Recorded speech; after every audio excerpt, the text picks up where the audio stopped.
alhamdulillah kita bisa bersua kembali ada direktur nih yang PPPD berhubungan dengan pengadaan pembangunan daerah tentu saja. Terus di lain sisi ada Pak Direktur, saya lupa singkatannya yang pembangunan energi, tambang ya, sumber daya mineral ya. Gitu. Nah pada kesempatan ini kita ingin ngobrol saja terkait dengan tentu saja kan kehadiran pendidikan non reguler ya Pak Irwan ya, atau pendidikan non gelar. Nah di lain sisi tentu saja kan daerah-daerah, kabupaten kota, provinsi selalu membutuhkan inovasi di satu sisi, di lain sisinya membutuhkan pembelajaran dari tempat lain. Sebetulnya tempat Bu Direktur di Bu Agustin itu sudah sering tuh mengadakan knowledge sharing. Nah pada kesempatan ini mungkin kita bisa bedah satu sisi knowledge sharing seperti apa sih PPD selama ini, pengadaan pembangunan daerah selama ini, terus kemudian karakteristik pemenangnya. Nah jangan-jangan yang pemenangnya itu yang berbasis tambang gitu atau yang berbasis tambang itu harus bertransformasi ke yang lain, energi baru dan terbarukan kan. Mungkin kita bisa nanya juga ke Pak Nizar Marisi ini. Mungkin dari mana kita mulai ceritanya nih Pak? Santai aja saya sih pikir ya. Mungkin dari perspektif pandangan dari kawan-kawan dari Bu Agustin dulu. Boleh. Gitu ya. Baik, ini menarik banget Pak Ridwan, Mas Irwan ya. Ini makasih nih udah diajak makan, dikasih durian. Nggak ada duriannya sekarang. Tinggal baunya. Kebetulan kan di kami itu di Direktorat Pemantauan Evaluasi dan Pengendalian Pembangunan Daerah. Nah, memang persis yang disampaikan oleh Pak Ridwan, di kami itu setiap tahun ada evaluasi kinerja pembangunan, di mana itu meliputi 34 provinsi, 514 kabupaten kota. Nah, salah satu komponennya selain perencanaan, pencapaian itu juga inovasi. Nah, yang inovasi ini memang menarik karena ini sebenarnya kegiatan ini dilakukan untuk menyelesaikan permasalahan yang ada di daerah gitu. Nah, sebenarnya terkait dengan knowledge sharing ini tuh menjadi penting pada saat daerah lain mungkin mengalami hal yang sama ya, mendapatkan permasalahan yang sama. Dengan adanya inovasi ini tuh menjadi pembelajaran buat daerah lain bahwa ketika ada masalah yang mirip itu bisa mengadopsi gitu ya, sehingga tidak scratch from the zero gitu. Kalau kok biasanya kan mereka mulai lagi dari awal untuk menyelesaikan masalah, tapi dengan adanya inovasi di daerah lain, kemudian daerah lain punya masalah yang mirip gitu ya, sehingga itu bisa langsung diadopsi dengan berbagai macam modifikasi seperti itu. Nah, kalau tadi Pak Ridwan menyampaikan salah satu contohnya memang ada Pak terkait dengan energi baru dan terbarukan ya, EBT. Itu kebetulan untuk tahun 2023 kemarin Jawa Tengah kan menang. Nah, dia itu ada gas rawa istilahnya. Jadi gas rawa itu kebetulan memang itu di daerah Sragen sama Karanganyar itu mereka penduduknya itu takut gitu ya. Ketika mereka membuat sumur, yang keluar itu tidak hanya air tapi ada api gitu. Pada saat ada koreknya ditaruh di air, itu justru api yang keluar gitu. Nah, kemudian kerjasama antara Jawa Tengah ya, Pemprov Jateng sama UGM kalau nggak keliru, itu tuh memang di situ ada gas metana gitu ya, yang tercampur dengan air. Nah, kemudian akhirnya itu dibikin instalasi di mana itu memisahkan antara air, kemudian juga gas. Gasnya ini yang kemudian dialirkan ke rumah-rumah penduduk untuk keperluan rumah tangga, jadi sebagai kompor dia, sehingga kemudian menghasilkan clean energy. Itu salah satunya Pak. Dan itu menarik sekali memang, dengan saat ini juga Bappenas mendorong untuk melakukan istilahnya itu replikasi terhadap praktek-praktek baik ya istilahnya. Dan itu semacam knowledge sharing gitu ya, yang bisa daerah lain pun juga bisa belajar tersebut ya, dari inovasi yang ada di Karanganyar dan juga Sragen ini untuk bisa diterapkan di daerah lain. Mungkin seperti itu contoh yang kami lakukan. Yang kita ingin tahu sebetulnya juga kalau kita ingin memberikan layanan kepada pemerintah daerah begitu ya, poin apa yang bisa berpotensi kita sampaikan juga ya? Apakah semata berbagai macam inovasi yang harus berhubungan dengan sistem perencanaan pembangunan begitu ya? Ataukah ada yang berhubungan dengan apa namanya perubahan ini ya, yaitu energi baru terbarukan yang begitu ya? Ini bisa masih itu. Iya, Pak. Nyambung karena perencanaan. Oh nggak, silahkan. Ya, kalau sekarang Pak yang kan, kalau yang dulu ya, yang kemarin yang kita lihat sih, kalau di sektor energi, kan sebenarnya kita ada Perpres 2017 tentang Rencana Umum Energi Nasional. Nah di situ itu setahun paling telat itu provinsi harus nyusun RUET sebenarnya. Tapi sampai sekarang itu ya masih tinggal Papua sih yang belum. Cuma maksudnya itu kan jadi lama nyelesainya. Itu kan ya karena mereka, maksudnya pemerintah daerah kan selama ini kalau energi ya karena memang dari dulunya banyak diatur pusat dan suplainya juga banyak dari BUMN kan, Pertamina, PLN. Jadi kalau disuruh bikin rencana sendiri tentang energi itu memang agak tergagap-gagap dulu. Jadi buat modeling misalnya yang paling sederhana kan kalau bikin rencana modeling dulu nih. Mereka ekonomi mau ngapain, terus nanti demand energinya gimana, itu aja nggak bisa. Jadi memang banyak akhirnya mengandalkan bantuan dari mitra pembangunan, bantuin ya. Kita waktu itu sama Dewan Energi Nasional bagi-bagi lah. Jadi GGGI bantu provinsi mana, USAID bantu provinsi mana, maksudnya biar cepat selesai. Jadi mungkin itu kalau dulu sih yang mungkin kalau sekarang sudah lebih baik ya, karena memang akhirnya juga kan dari proses menyusun RUET itu mereka juga ada keinginan untuk meningkatkan kapasitasnya, terutama dengan kampus-kampus di masing-masing provinsi. Nah, kalau sekarang isunya udah agak beda, menyambung yang Bu Agustin tadi yang energi terbarukan. Ini kan ya memang sekarang sih masih strategi, masih wacana kita mau meninggalkan energi fosil. Ya kalau komitmen global sih kita mulai pacing down produksi, konsumsi. Istilahnya pacing down. Nggak mau pacing out, nggak mau. Maunya pacing down. Dulu awal-awal pacing out, pas ketemu lagi di COP itu kan, jadinya yang disepakati pacing down. Ya termasuk kita juga nggak mau kalau pacing out, kan kita kan belum, pertumbuhan kita kan belum maksudnya belum optimal yang mau kita capai gitu. Tapi kalau udah direm kan susah nanti. Jadi kesepakatannya pacing down. Tapi kalau yang sudah kita lihat sekarang kan ya udah mulai juga sebenarnya, ada beberapa juga yang sudah mulai studi sebenarnya daerah itu kan yang selama ini dinabobokkan dan kemudian PAD-nya udah mengandalkan dari royalti batubara ataupun bagi hasil migas, itu kan suatu saat itu kan akan berhenti gitu. Jadi mereka kan harus mulai berpikir yang sesuai RPJP sih, bahwa transformasi ekonomi daerahnya itu mulai mencari apakah pariwisata, apakah yang lain yang untuk menggantikan sektor migas itu nantinya. Iya sih, Nah benar, itu benar. nah, yang sekarang sedang kita lihat dibantu dengan Jerman itu di Sumsel, Sumatera Selatan, menang lagi kan? Apa itu Sumselnya? Sumatera Selatan Sumatera dengan Selatan nomor 2 loh. iya dengan Kalimantan Timur. Sumatera Selatan itu Palembang dan kawan-kawan, Iya. Musi Banyuasin gitu ya. Itu kenapa bisa menang itu Sumsel dan Kalimantan Timur? Tanya ini.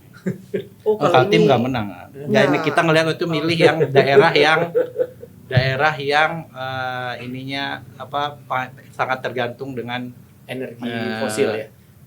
kegiatan ekonomi energi fosil gitu. Iya. Mau dia bagi hasil, mau PAD, itu pokoknya sangat tergantung dengan energi fosil.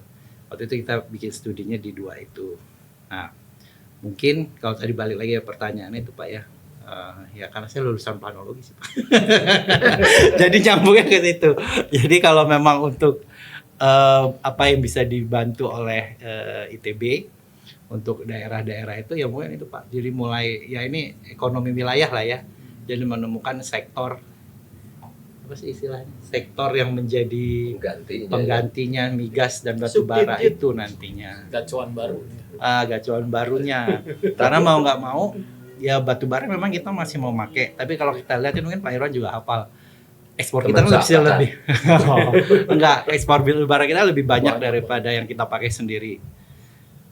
Tapi kan ini komitmennya semua nih. Jadi bukan cuma Indonesia aja yang akan mengurangi batu bara. Tapi kan semua juga. Jadi berarti ekspor juga pasti akan turun. Akan turun. Kalau ekspor turun, permintaan turun, pasti produksi juga turun. Nah, itu kan harus ada penggantinya supaya nggak tiba-tiba apa panik lah atau tiba-tiba ngedrop. Di Kalimantan Timur kan pernah dulu sampai minus kan? Iya. Nah, suka ada gini juga kalau ke daerah itu kan saya karena ada energi baru terbarukan, mau ya inovasi itu energi baru terbarukan, orang belum pernah melihat itu, tapi mereka selalu bilang kami mah PAD-nya kecil, bukan penghasil minyak. Jadi sepertinya itu dianggap kartu mati untuk inovasi penghargaan pembangunan daerah gitu ya. Kesempatan untuk berubah gitu, mencari peluang baru, misalnya matahari ya, solar, terus angin ya, yang gitu ya. Nah selalu jawabannya kami mau PAD-nya kecil. Nah menangani yang begitu tuh Bu Agustin kayaknya knowledge sharing yang seperti bagaimana ya yang gitu. Karena pada akhirnya akan ke situ juga gitu ya. Memberikan semangat untuk berubah gitu, menjiwai si rencana tadi yang namanya energi Baru terbarukan. energi baru dan terbarukan. Iya. Dan sebenarnya kita juga mendorong EBT harus lihat kewenangan juga ya. Iya sih. Jadi sampai sekarang kewenangan untuk menganggarkan dan punya program EBT itu baru sampai provinsi memang. Jadi kabupaten kota itu Berapa tuh? belum diberi. Tahu anggarannya berapa untuk EBT? Ya masing-masing provinsi. Oh enggak karena waktu yang undang-undang ekonomi yang baru 2014 ya. Itu kan semua ditarik. Termasuk tambang juga, inspektor tambang jadi pegawai pusat semua kan. Iya sih. Terus juga energi juga gitu semua. Termasuk EBT itu ditarik ke pusat. Menariknya nyambung nih Mas Iji. Yang tadi tuh Pak yang kami sampaikan, yang EBT-nya yang tanah yang di Jateng itu tuh dia di kedalaman 30 meter. Jadi di luar jangkauan Pertamina masuk ke situ gitu. Kita nyebutnya biogenic gas atau gas rawa, shallow gas, dan di Indonesia cukup banyak. Istilahnya apa Mas? Biogenic Biogenic. gas rawa, biogenic. Iya. Dan kalau nggak salah ESDM, Badan Geologi itu punya tupoksi memetakan itu. Iya. Jawa Barat juga terbuat banyak di Pantura. Nah itu kayaknya direplikasi sama Jawa Barat deh kalau nggak keliru ya. Iya. Jadi di Tahun Pantura ini juga Bu. Tahun kemarin. Menang lagi nanti Jawa Barat. Kalau nggak keliru loh ya. Iya, jadi gas rawa kita sebutkan karena buat Pertamina atau level-level perusahaan besar Iya, itu nggak nggak masuk, ekonomis, nggak iya. ekonomis. Karena produksinya nggak Iya banyak kan, betul. sedikit, paling cuma mencukupi satu Iya desa, betul. kelurahan Itu atau 34 kakak itu Iya. kalau nggak keliru yang di Sragen itu. jadi kalau diproduksi sama Pertamina langsung habis. Iya. Oh itu kelemahannya ya. Iya, jadi kedalamannya memang- itu juga ya. dangkal ya, gas dangkal. dangkal. Iya. Biasanya kadang-kadang beberapa case itu ditemukannya karena nggak sengaja ngebor air dapat itu, Iya, ya, betul. nyembur gitu kan. Ya itu akhirnya kalau memang itu bisa dimanfaatkan, ya itu bagus untuk setidaknya lokal ya. Iya. Kita nggak bisa masuk skala perusahaan bisnis Iya. ke situ sektor itu. Makanya kemudian itu namanya Desa Mandiri Energi gitu.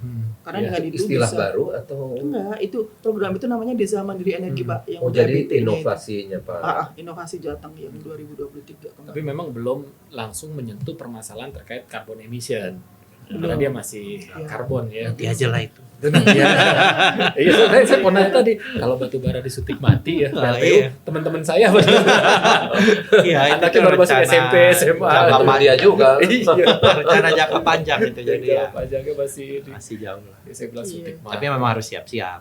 Tapi ada beberapa perusahaan ya, saya bilang udah mencoba transformasi ini. Ya beberapa perusahaan saya sebutkan ya, BUMN juga transformasi dia di rencana jangka panjang ini mau shifting bisnisnya ke energi baru terbarukan. Tapi tadinya dia carbon based, ya batu bara gitu ya, carbon based. Tapi dia mau shifting. Nah, shifting buat perusahaan ini yang menarik gini. Dia harus siap, bukan artinya orang yang ada sekarang yang mampu bertransformasi secara yang punya mereka ya. Mereka harus latih. Iya. Harus latih kan gini. Karir path-nya kalau kita bicara kompetensinya dia berbeda jauh.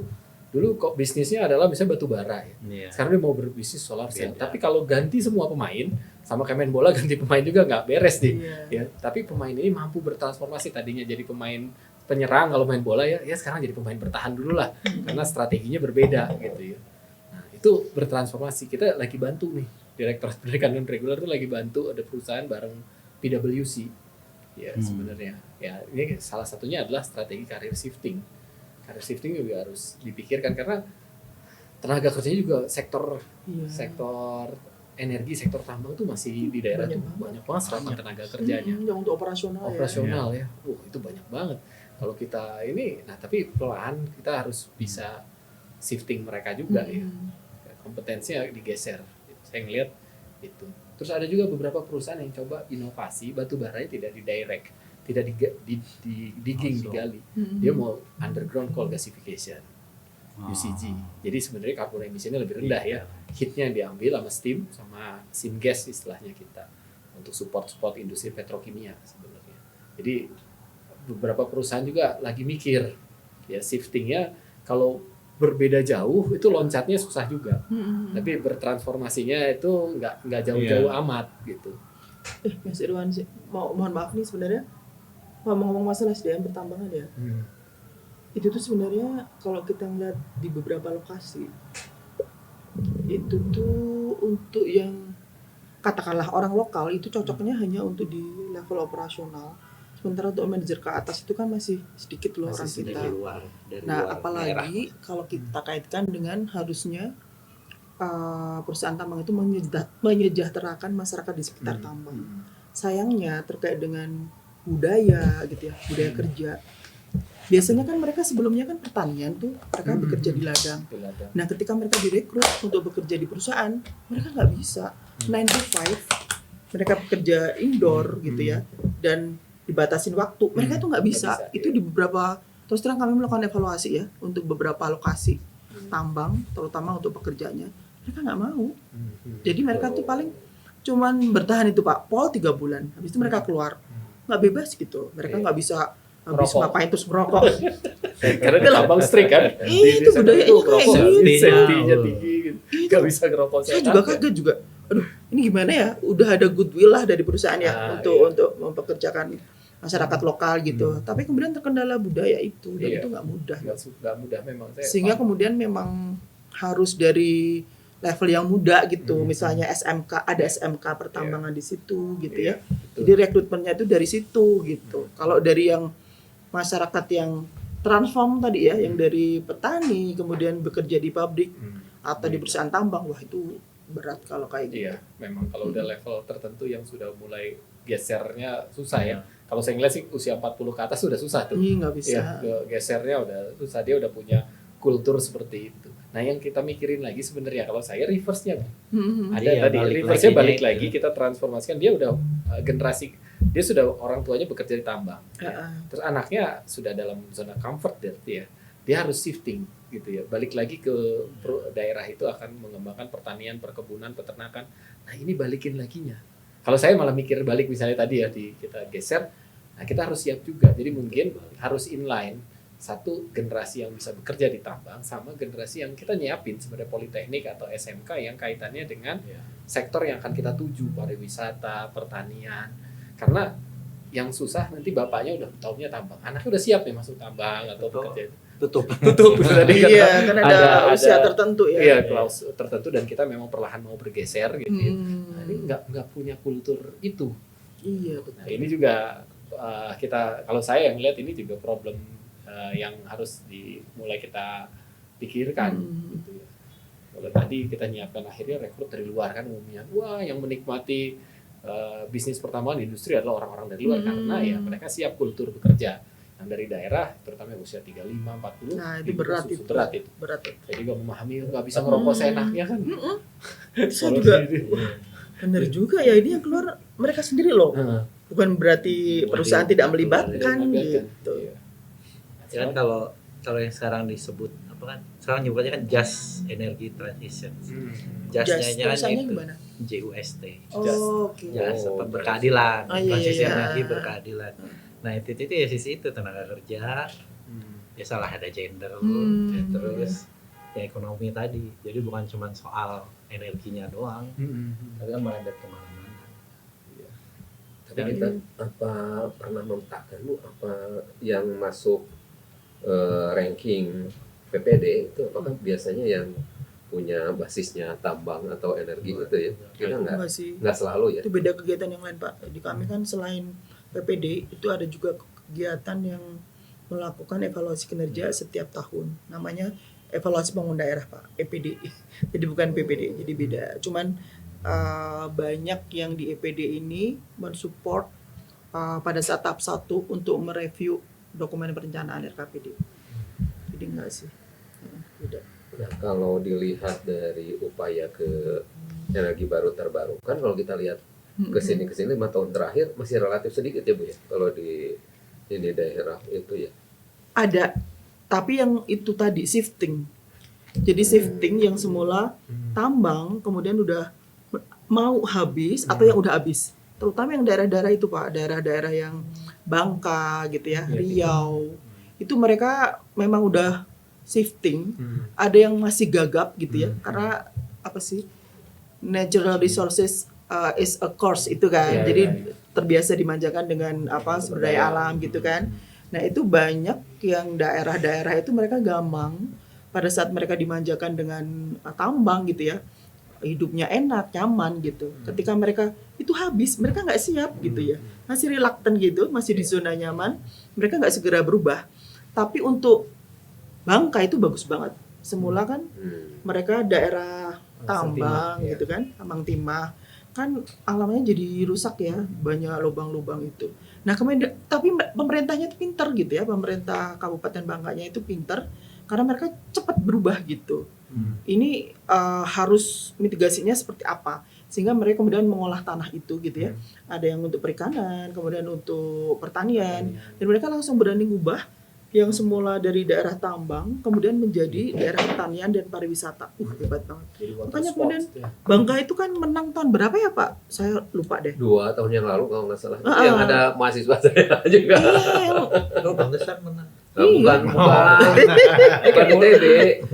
Yang lain. Kayak Pulau Bintan kan dulu tambang gitu ya. Sekarang kan daerah wisata ya. Iya. Resort orang Singapura libur ke Pulau Iya, Bintan kalau gitu kan. pemerintah daerahnya mereka smart gitu ya, langsung mereka berani shifting dan mereka mantap gitu ya, nggak ragu-ragu itu jadi. Jadi iya. Sayangnya masih banyak yang ragu-ragu karena mereka udah dimanjakan dengan Iya. alamnya gitu ya, udah enak gitu.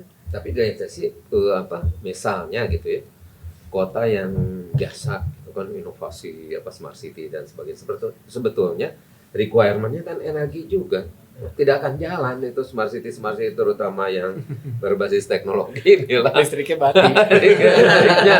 Makanya kemarin ada yang marah kan, "Mak, di kami jalan semua." Nah, itu kan gimana Pak Iji? Ini berhubungan sama ini ya, apa regional planning gitu ya, atau optimalisasi dari itu ya.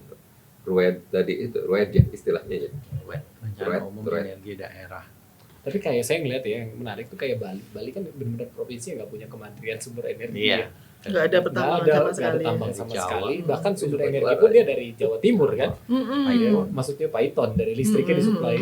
Dia mikir nggak misalnya suatu saat dia harus di-cut dari Jawa Timur, dia punya bikin apa? Ya gubernurnya mumpung orang ITB tuh, suruh kasih tahu. Apa? Kan gubernurnya Fisika ITB ya. Oh, fisika. Ryan Koster. Oh, sekarang udah PJ. Udah PJ sekarang. Udah lewat kemarin kita mau kasih tahu. Iya, menarik. Dia kan benar-benar provinsi yang Iya. energi internal dari dia sendiri nggak ada ya. Gitu. Ya memang beberapa tantangan kayak di daerah adalah kultur juga. Dia punya potensi geotermal besar, Bedugul ya. Cuman kan tantangan budaya dia nggak mau tuh. Bedugul di bor gitu ya. Bedugul tuh akhir-akhir ini udah bukan isu budaya lagi. Isunya bagi-bagi kue. Karena sebenarnya udah Bukan bisa. bisa ya. Hmm. Istilahnya sekarang pembagian kuenya ya. Ya, itu juga tantangan lagi. Bedugul itu ada yang nanya sama saya potensi bedugul dan segala macem gitu. Ya benar Bali mungkin bisa itu ya, cuma ya mau nggak ya, siap nggak. Kalau saya ngeliat geothermal masa tetap Jawa Barat juara sih. Bukannya Bedugul yang ada danau bagus itu ya? Danau Batur. ada juga danau. Danau Bedugul juga Ada 3 danau. Buyan, Tamblingan, Beratan. Hmm. 3 Oh, danau. hafal. Saya Pernah survei, Pak. Berarti pernah ke sana. saya ada riset sama UNESCO Global Geopark terkait Nah. Danau Batur. Oke. Danau Batur itu satu danau yang menurut saya Baik. airnya bukan dari air hujan. Danau terbesar Bali Danau Batur. Tapi komposisi kimia airnya bukan komposisi kimia air hujan. Apa? Oh. Jadi dari bawah. Oh, Gitu. Jadi padahal itu nggak airnya ada nggak ada outlet nggak ada outlet sungai dan yang inlet keluar ya. gitu ya? Outlet inlet kebetulan di lab ya. Tadi Pak Ridwan saya ada data yang menarik itu nggak menunjukkan signifikan dengan air hujan. Beda jauh. Jadi kalau kita bilang itu air hujan, tapi kalau kita bilang sebagai air yang dari kita nyebutnya magmatik atau juvenile water ya, air dari produksi di bawah sana gitu ya, yang terbentuk sendiri tidak ikut proses siklus hidrologi ya. Jadi tapi jumlahnya besar. Iya. Jumlahnya itu kan danau paling luas di Bali. Hmm. Ya, jumlah paling Bali dan Bali ya itu menarik makanya Ada kemarin air saya dari bilang, bawah ya baru saya tahu. iya. Dan itu akhirnya saya ini cari-cari baca berita asal usul gunung dan danau Batur kan ceritanya gitu ya. Ada anak kecil yang tumbuh besar, terus raksasa, terus disuruh ngegali sumur dan air keluar dari bawah. Cerita rakyatnya itu begitu. Makanya karena saya bilang kadang cerita legend ini kok pas ya sama scientific proof-nya gitu. Ini hebat juga leluhur orang Bali di situ. Iya. Iya. Dari mana? Iya. Danau Batur. Jadi ya saya bilang Menjelaskannya beda. Bali itu ya siap lah gitu ya untuk ya dia energinya memang nggak ada tapi dari Jawa Timur ya dari Paiton distriknya dari pemakai Jawa Bali gitu ya. Mungkin kalau mau itu ya dari energi surya ya mestinya ya. Iya surya ya energi Sama itu wave sama gelombang Sama ombak. gelombang itu Iya. bisa. Tapi memang konsekuensi yang mungkin harga unit energinya naik.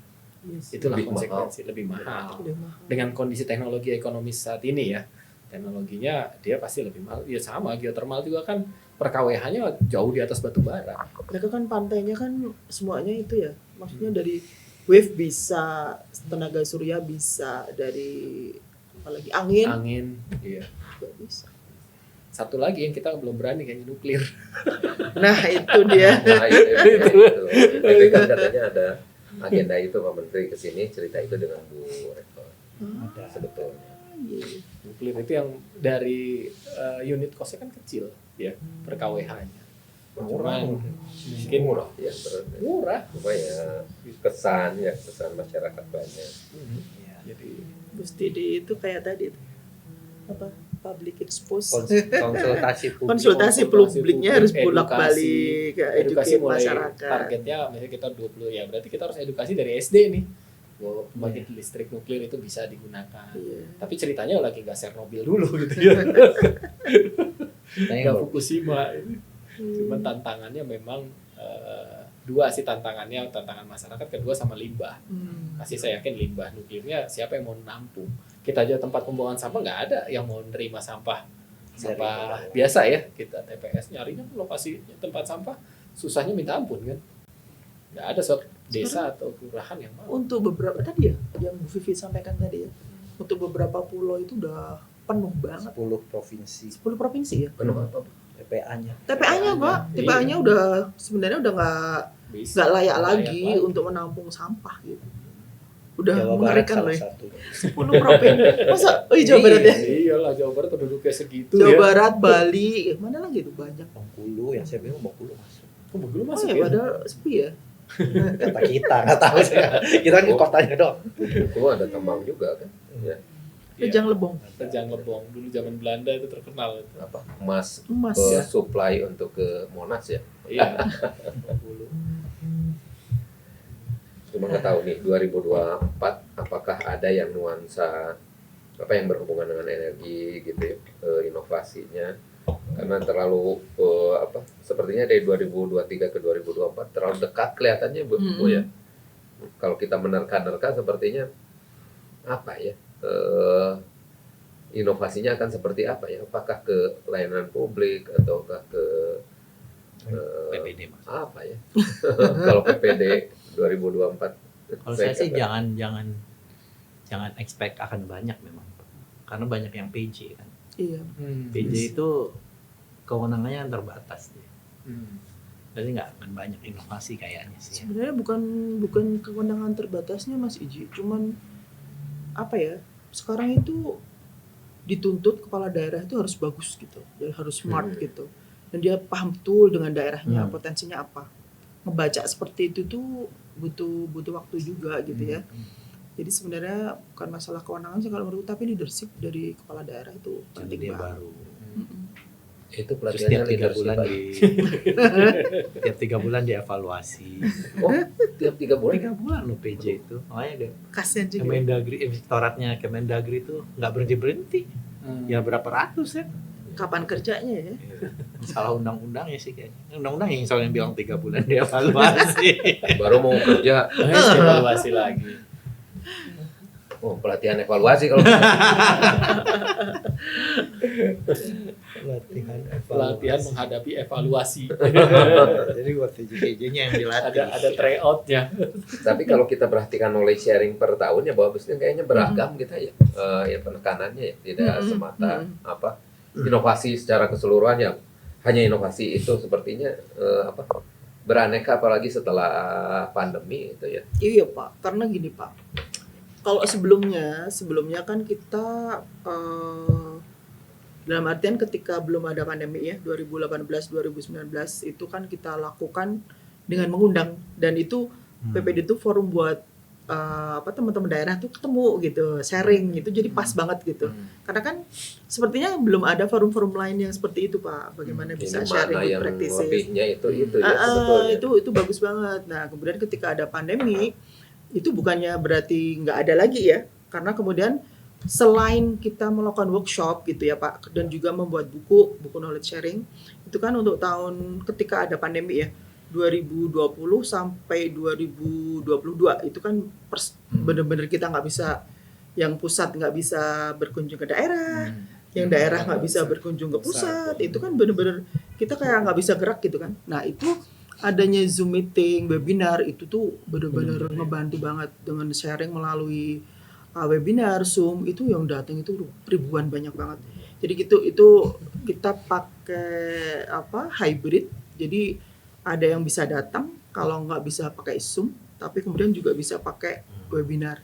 Itu ribuan loh Pak. Dan karena memang saat itu tuh Pak Ridwan Kamil, Pak Ganjar itu mereka berkenan untuk hadir gitu ya, dan memberikan sharing gitu terkait dengan good practices yang mereka lakukan ya. Kebetulan 2 daerah itu kan menjadi yang terbaik gitu ya. Jadi bukan itu ya Pak, bukan menghambat, tapi justru dengan kemudahan teknologi gitu ya, itu justru manfaat itu bisa diterimakan dengan lebih luas lagi sih, karena memang melalui webinar. Jadi knowledge sharingnya itu melalui webinar. Itu sebenarnya untuk menyiasati karena kita nggak bisa saling bersilaturahmi ketemu gitu ya. Jadi itu sebenarnya salah satu tools yang luar biasa Zoom itu. Kami ngelihat jadi blessing in disguise gitu ya. Blessing in disguise dan membuat budaya kerja yang baru. Lebih efisien WFB, gitu. work from Bali. Nyindir. From Bali beneran. Iya benar. Iya kan gitu kan kebawa pulang. Dan akhirnya banyak sekarang ya saya bilang ya di sektor tambang, beberapa perusahaan tambang ngambil home base-nya, office kantor headquarter-nya itu di Bali. Oh iya? Iya, grupnya Merdeka. Itu gara-gara work from Bali itu ya? Iya, work from Bali. Ya kan ternyata ada Di Bali juga aja ya. Bali. Tapi mereka juga tambangnya kan ada di Banyuwangi juga ya, dekat ya. Jadi dia lihat itu cukup inilah di Bali. Jadi ekspat atau orang kita aja seneng lah kerjanya di Bali. Panas? Bitrix. Oh, ada itu. Kita kan punya kayak model Facebook gitu, tapi Bitrix namanya buat Bappenas. Internal Bappenas, jadi flexi work gitu. Integrated digital workspace. Bisa buat kita hadir gitu ya, clock in clock out dengan sistem itu. Kemudian juga mendisposisikan penugasan ke pegawai juga melalui itu. Itu juga blessing in disguise karena COVID kemarin gitu. Oh jadi ini di-create berdasarkan kejadian COVID. Sebelumnya Bu.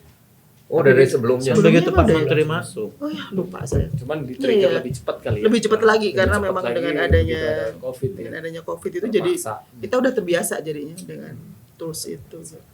Oh iya ya sebelumnya ya Pak Menteri ya. Jadi sebetulnya lebih lebih duluan ya Bapak Nasir. Kita memang jadi percontohan Pak saat itu untuk KL. Contoh yang berhasil lah ya. Karena contoh yang gagal. Apalagi peran buat ITB Bu Agustin, Pak Iji, terkait dengan kita kan ingin ada pelatihan gitu ya, yang untuk masyarakat banyak, terus kemudian yang lainnya keinsinyuran juga di keinsinyuran kan fokusnya 3 hal itu kan, profesionalisme, etika, dan itu tuh supaya tidak terjadi malfunction ketika operasional di lapangannya K3L. Ya sebenarnya ITB juga punya komitmen untuk memperluas akses. Jadi ITB itu sadar bahwa akses masyarakat Indonesia terhadap ITB itu sedikit limit. ITB dari perguruan tinggi besar paling kecil mahasiswanya kok. Dari perguruan tinggi yang ini ya kita cuma maksimum 4.000 ya kali ya 4.000-an ya per tahun yang S1 ya.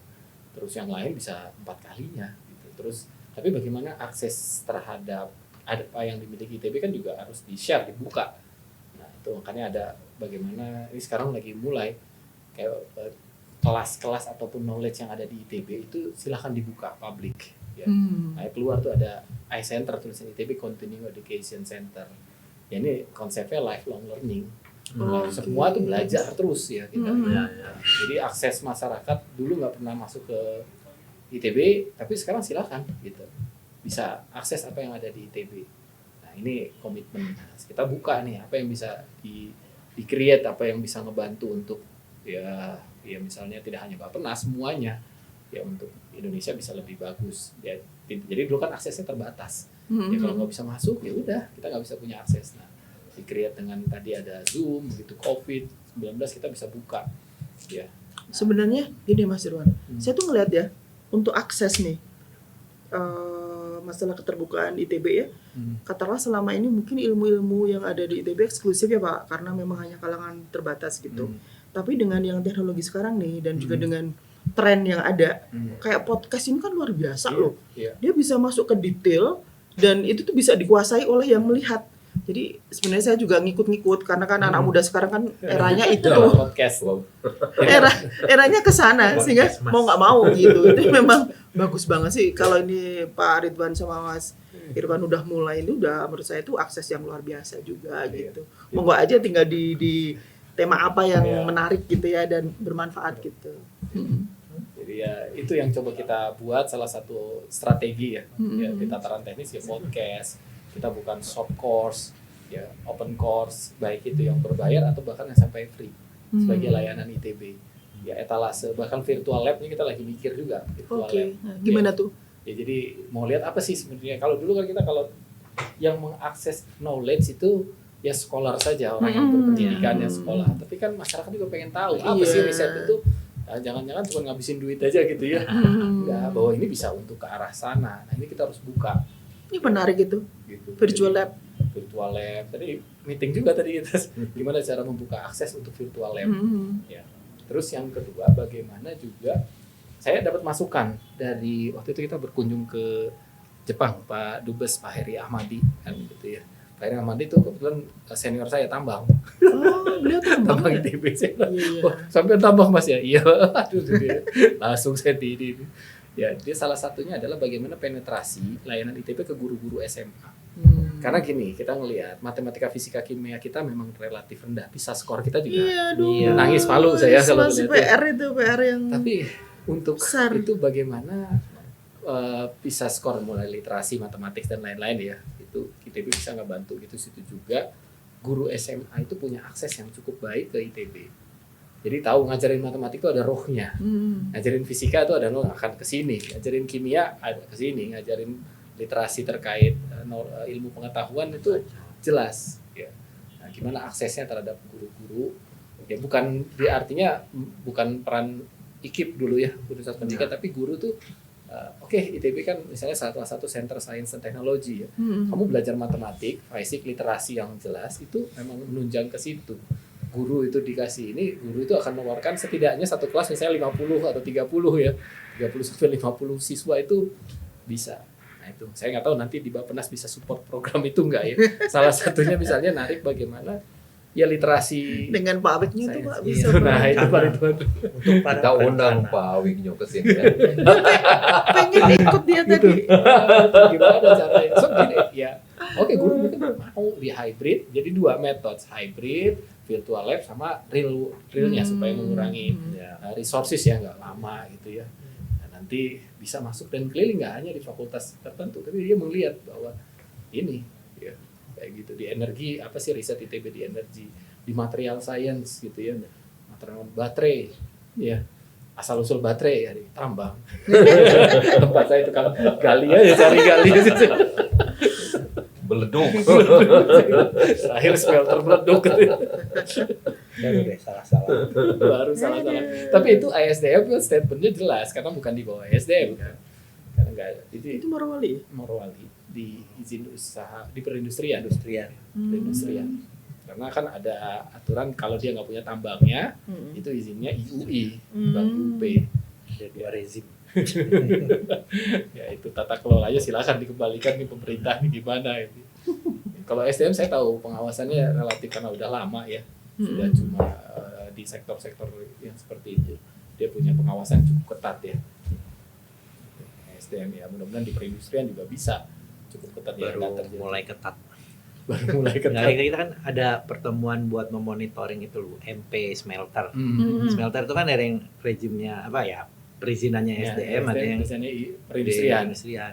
Itu kalau yang Oh, di bawah dibagi perindustrian Dibagi 2 itu ya. ada 2. Ya Oh. tadi itu kalau dia nggak punya tambangnya, izinnya di Kan perindustrian. sekarang Oh, boleh saya nggak punya iya. tambang tapi saya bangun pabriknya Iya. aja. Jadi Kalau dulu kan kita perindustrian. tahunya dari ngambil sampai ngolah itu ditambang. Hmm. Ya, sekarang ada, saya nggak punya tambang, saya pengen bikin pabriknya nikelnya saya beli aja bahan bakunya. Oke. Jadi kalau Jadi kita orang- mau nef gitu, ini smelter ini progresnya gimana? Hmm. Kalau yang SDM lancar datanya, Ah. tahu mereka berapa persen orangnya. Hmm. Kalau yang perindustrian geleng-geleng gitu, nggak pasti lah, nggak bisa seminggu lagi, seminggu lagi nggak belum tentu dikirim. Nah ini juga sebetulnya kalau apa Tata kelola. Ya. tata kelola dan implementasinya itu memang belum pernah dibahas gitu kan. Hmm. SOP-nya seperti bagaimana dihubungkan dengan CPD keinsinyuran, nah itu Iya. teknis Iya. banget kan Iya. sebetulnya kan, bukan hanya berhubungan dengan kondisi sosial, ekonomi, pertumbuhan ekonomi, indikator makro daerah, bukan hanya itu kan sebetulnya. Ya banyaklah tantangannya. Mungkin Mas Babang ada pengalaman di lapangan tapi sesuatu yang berhubungan sama Migas nih. migas, terus wawasannya planning gitu kan. Selama ini kalau saya kebetulan ini di Direktorat SDMP di Apa itu subsektor migas, istilahnya itu ke Direktorat Sumber Daya Energi Mineral dan Pertambangan gitu. belakang Iya. itu ada. Ya si William di situ ya. Iya. Itu jadi Pak William itu di pertambangan. Pertambangan. Ya Pak Iji dulu di energi terbarukan, sekarang membawahi semua.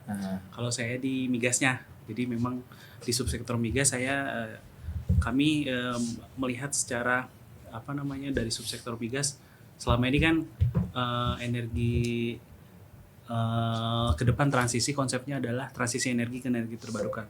Tapi tidak dapat dipungkiri bahwa dari sisi energi fosil sendiri itu tidak bisa langsung gitu untuk ditinggalkan gitu kan. Makanya ke depan kalau misalkan kita melihat bagaimana pemerataan energi itu dari sisi energi fosil itu pemanfaatan gas gitu. Jadi kan banyak daerah-daerah yang khususnya di kawasan timur yang mereka mempunyai wilayah kerja gasnya, tambang gasnya, tapi mereka belum bisa menikmati. Makanya bagaimana ke depan kami melakukan supaya bisa wilayah tersebut untuk mengakses gas yang memang mereka punyai untuk diserap di daerahnya masing-masing. Mungkin itu ke depan yang untuk perencanaan dari sisi subsektor migas mungkin Pak, seperti itu. Ini ada sisi tata kelola, ada sisi teknis paham pertambangan itu ya. Iya. Jadi di satu sisi para pengusaha itu dengan lokasi industrinya, tapi di lain sisi mesti ada hubungan dengan pemerintah daerah, kabupaten kota sama provinsinya. Selama ini kewenangannya apakah ada di pusat atau terbagi? Ya, kalau misalkan berdasarkan Undang-Undang 23 2014 tadi yang Pak Iji sampaikan, kewenangan untuk subsektor migas itu di pusat, Tarik Pak. pusat. Betul. Jadi kita terpusat untuk dari sisi harga, dari sisi aturan dan bagi hasil dan lain-lain itu sudah terpusat. Jadi berbeda dengan Minerba dan energi terbarukan yang mereka pada kewenangan di provinsi dan konkurennya. Seperti itu, Pak. Gitu. Jadi kita memang aturannya sudah dilakukan terpusat. Jadi kalau cerita balik lagi ke PPD ya, kan biasanya PPD itu harus khas daerah, bukan ini dari pusat. Rada complicated juga ya kalau ingin bidang inovasinya energi ya, energi baru terbarukan gitu ya. PR tersendiri. Mungkin inisiasinya bisa dari daerah Pak, tapi kemudian dibantunya Kan ada DAK, ada Inisiasi dari daerah, tapi terus dibantu oleh pusat. pusat. Iya. Tapi selama ini udah pernah ada yang seperti itu ya? Kayaknya jarang ya, Bu ya? Iya, belum. Karena kita membutuhkan, nah ini Pak Iji, perusahaan. daerah. Seperti ini Pak, sebenarnya ada Banyumas atau Pacitan ya, saya agak lupa deh. Yang itu loh, refuse apa RDF itu apa? Refuse direct fuel. Itu kan sebenarnya EBT itu. Jadi persampahan pengelolaan sampah di daerah Cilacap itu bagus banget Pak, gede banget itu.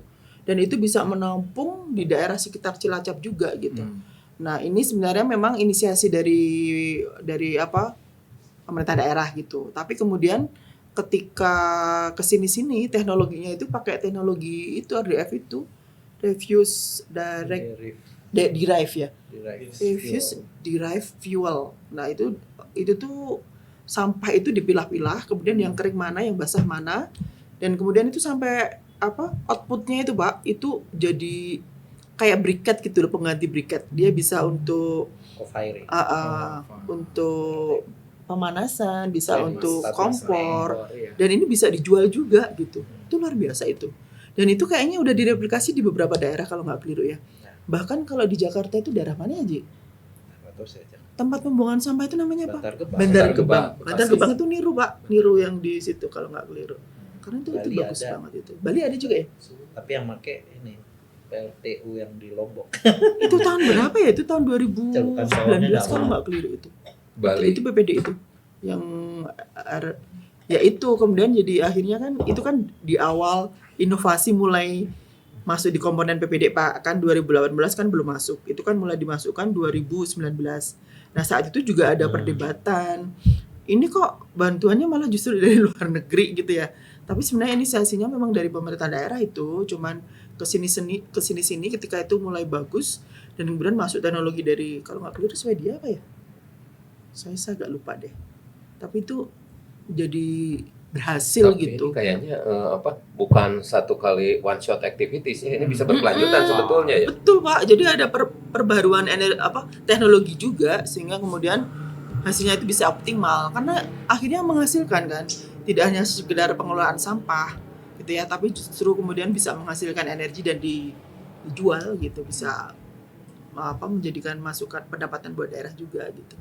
Menarik sih sebenarnya memang. Dan itu udah ditiru, direplikasi di beberapa daerah. Gimana Pak Irwan? Jadi ternyata dari Bu Agustin, dari Pak Iji, Mas Babang terlihat bahwa sebetulnya materi inovasi terus kemudian knowledge sharing atau peluang kita berpartisipasi sebetulnya Luas bisa lebih luas ya dan melibatkan berbagai macam keilmuan. Ya, mulai dari sampah tuh teknik lingkungan gitu ya, sampah jadi energi. Karena saya ngeliat sih sampah itu problem aja. Iya. Sampah itu big problem kita itu. Betul. Ya. Tadi udah ada yang penuh kan tempat sampahnya udah ada 10 provinsi loh. 10 provinsi bayangin kan. Udah, ya. Jadi integrated itu ilmu itu ya memang nggak bisa dikotak-kotak. Nah itu yang kita harus buka. Nah ini kewajibannya ITB membuka akses luas-luasnya apa yang dimiliki. Jadi sekarang kalau kita ya punten kalau saya nulis publication paper, saya 100 pembaca itu sebenarnya scholars, ya kan? Ya jarang masyarakat awam publik baca, gitu kan? Sebenarnya sedikit gitu, impact-nya kalau saya bilang. Jadi kadang-kadang kalau kita buka podcast gitu, impact-nya bisa terus-terusan ya knowledge-nya Berulang. ya berulang. Bisa dilihat berkali-kali. Bisa berkali-kali. Terus kalau mau lebih dalam ya silahkan Akses masuk. lebih. Ya. Ikut terlibat Ikut gitu terlibat ya, di situ. komen kayak Iya. bertanya. Ya itu salah satu cara ya kita memberi impact yang luas dari sisi science, teknologi, perkembangannya. Tapi mungkin ini karena waktu juga. Ada pesan mungkin dari Pak Iji, dari Bu Agustin untuk kami di iCenter di Direktorat Pendidikan Non Reguler ITB supaya bisa peran kami lebih luas dirasakan oleh masyarakat. Gitu ya. Boleh Pak ya. Menurut kami nih bagus banget sih langkah baru gitu ya. Kalau semula ilmu itu eksklusif di kelas gitu ya. Tapi ketika dia lewat podcast ini jadi inklusif gitu. Sehingga melibatkan banyak masyarakat untuk terlibat di dalam ilmu pengetahuan dan ini bisa memberikan manfaat yang lebih besar lagi. Mungkin seperti itu. Makasih. Terima kasih Bu Agustin. Iya. Nah kalau ini suka negatif nih. Kan negatif yang membangun. Ada negatif Negatif membangun. Ada dong. paradoks banget. Enggak lah. Enggak sih negatif, ntar diedit.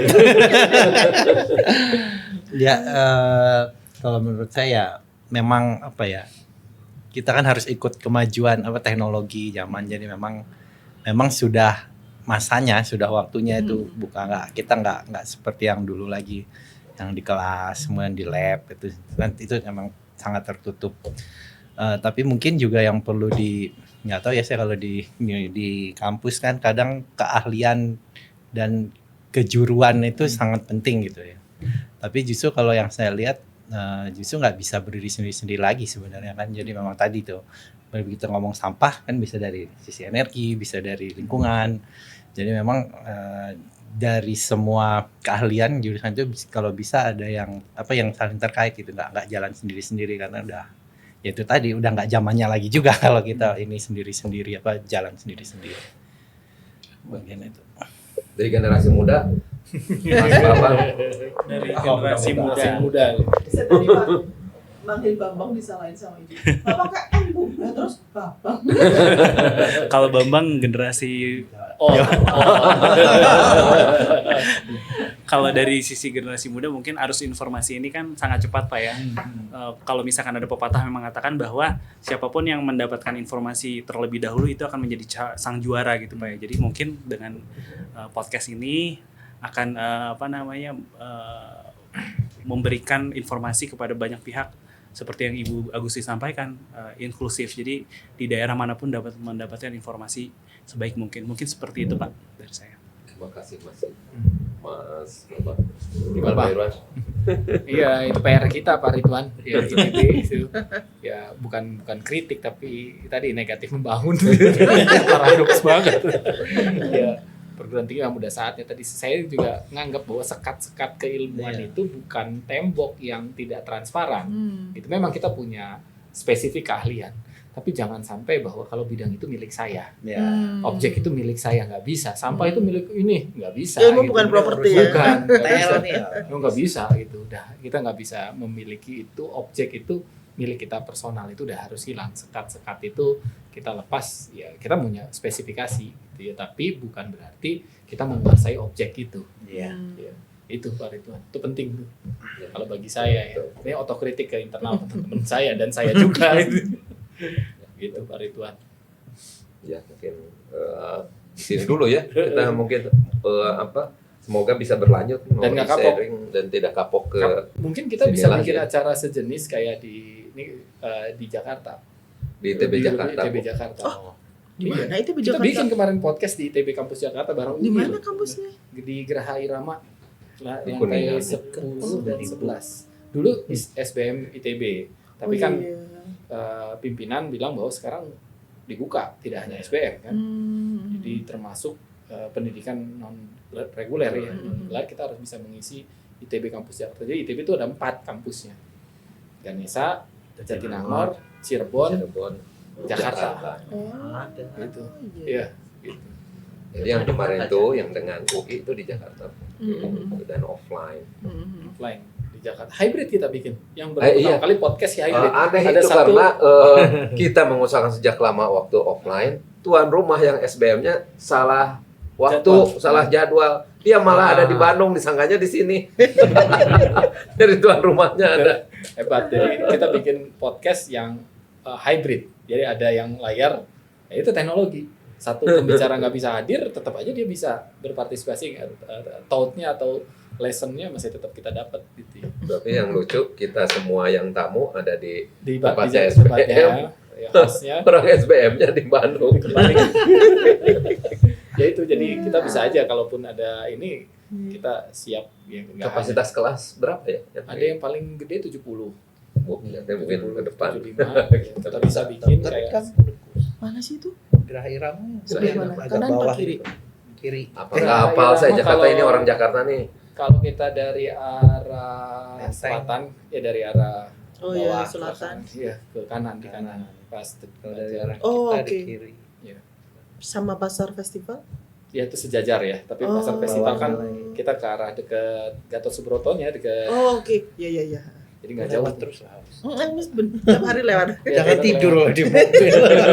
Justru itu gitu. Itu. Jadi kalau memang ada ini, kita bikin yang lebih luas gitu ya, ya silakan. Kalau misalnya shareholder pertambangan kan banyak di Jakarta juga. Ya. Kita berpikir gitu. Jadi sebelah kanan kita itu kan kantornya Bumi itu. Hmm. Buminya Bagri. Iya, iya. Kantornya di Bagri Oh, iya. 1 loh. Iya. Kan? Di daerah Kuningan situ ya. Mm-mm. Biasa Dari sih. Sejajar. dua gedung. Enggak, jejer Dirjen kita Migas pas sebelah kanan. enggak, sebelah kiri. Oh, sebelah kiri kedutaan Arab. Salang 2. Kedutaan Arab. Dirjen Migas Mau tuh. umroh. Oh iya. Oh deket ya Bu ya? Sebelahnya Arab. Arab. Sebelah kiri kedutaan Arab. Nah, Sebelah kanannya kantornya Bagri 1, itu Bumi Nggak kantornya. pernah Bumi. perhatiin, pokoknya masuk ke situ. Bismillah. Terima kasih. Mungkin nanti dipotong ya. nanti kita cari potongan-potongan yang disensor dan tidak disensor. Masuk minta tolong fotoin situ jadi kelihatan kita lagi lagi seru. Potong-potong. Ada yang sensor, ada yang nggak sensor. Jadi ini swadaya Bu. kelihatan. Hah? Ininya kameranya ada satu punya Iqbal, punya ini di sini ada punya sayanya, mana yang punya saya? Kan Itu. punya Gede ini bukan. belum Bukan yang punya, paling belum punya gede. kepribadian. Belum.